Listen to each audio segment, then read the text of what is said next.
देवघर के नए नवेले एयरपोर्ट पर लैंड करता ये विमान पूरे संताल परगना के लिए किसी सपने के सच हो जाने से कम नहीं है। मंगलवार को जब नीले और सफ़ेद रंग का ये विमान देवघर एयरपोर्ट के रनवे पर उतरा तो इस नज़ारे को अपनी आंखों में हमेशा के लिए कैद करने को हजारों की भीड़ आसपास खड़ी थी। देवघर एयरपोर्ट पर जैसे ही इंडिगो एयरलाइंस के 180 सीटर विमान ने गर्जना करते हुए लैंड किया, लोगों ने उस नज़ारे को सच होते देखा जो अब तक महज ख्वाब था। देवघर एयरपोर्ट पर विमान सेवा की शुरुआत पूरे संताल परगना के लिए सुखद खबर तो है ही, उससे भी ज़्यादा गर्व करने वाली बात यह है कि इस विमान को लैंड कराने वाले देवघर के ही लाल हैं। आप जानकर हैरान रह जाएंगे कि मंगलवार को इंडिगो की जिस फ्लाइट ने पहली बार देवघर एयरपोर्ट के रनवे को छुआ, उसे देवघर के रहने वाले पायलट गौरव निशांत उड़ा रहे थे।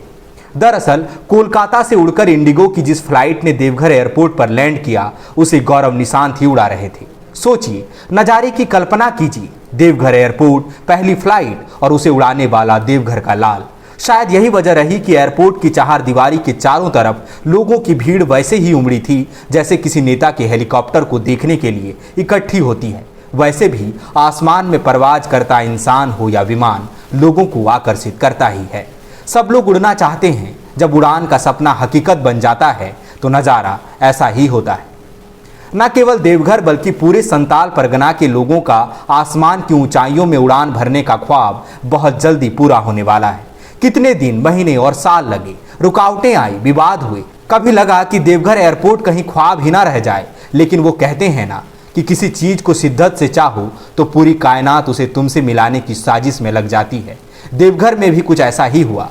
वैसे भी संताल परगना में उड़ान का सपना पूरा होने का टाइमिंग भी कितना लाजवाब है। जल्दी ही श्रावणी मेला आने वाला है, जब पूरी बाबा नगरी भगवा रंग में नजर आएगी। देवघर में बाबा भोलेनाथ का आशीर्वाद बरस रहा होगा, तभी वहां के आसमान में एक के बाद एक कई विमान परवाज करते नजर आएंगे। दृश्य के कल्पना मात्र से जब गुदगुदी सी होती है तो सोचिए वास्तविक नज़ारा कैसा महसूस होगा। देवघर एयरपोर्ट के डायरेक्टर संदीप धिंगरा ने जानकारी दी है कि ट्रायल सफल रहा। देवघर एयरपोर्ट में मैनेजर और कर्मियों की नियुक्ति भी कर ली गई है। अब नागरिक उड्डयन मंत्रालय से अप्रूवल का इंतजार है। अप्रूवल मिलते ही देवघर एयरपोर्ट के उद्घाटन की तिथि घोषित कर दी जाएगी। उद्घाटन की तिथि की घोषणा से 10 दिन पहले एयरलाइंस कंपनियां हवाई सेवा के लिए ऑनलाइन बुकिंग शुरू कर देगी। एयरपोर्ट अथॉरिटी ऑफ इंडिया ने उद्घाटन की तैयारी भी शुरू कर दी है। अब तक बाहर से आने वालों को पहले रांची आना होता था और यहां से बस या ट्रेन के जरिए देवघर पहुंचना पड़ता था। चूंकि बाबा वैद्यनाथ धाम पूरे विश्व में प्रसिद्ध है, न केवल देश के अलग अलग हिस्सों बल्कि विदेशों से भी श्रद्धालु बाबा भोलेनाथ का दर्शन करने देवघर आते हैं। अब रांची से ट्रेन या बस के जरिए देवघर तक की जो दूरी 12 से 14 घंटे में पूरी होती थी, ऐसा समझ लीजिए कि जितना समय किचन से चाय बनाकर ड्राइंग रूम तक लाने में लगता है, उतना ही समय देवघर पहुंचने में लगेगा।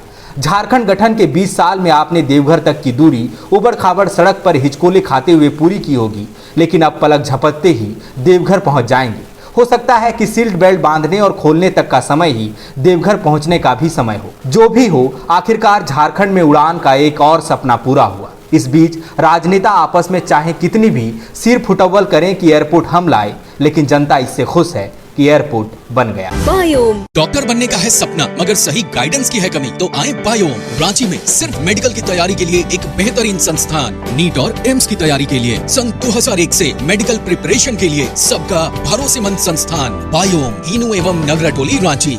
thefollowup.in. Like, share and subscribe.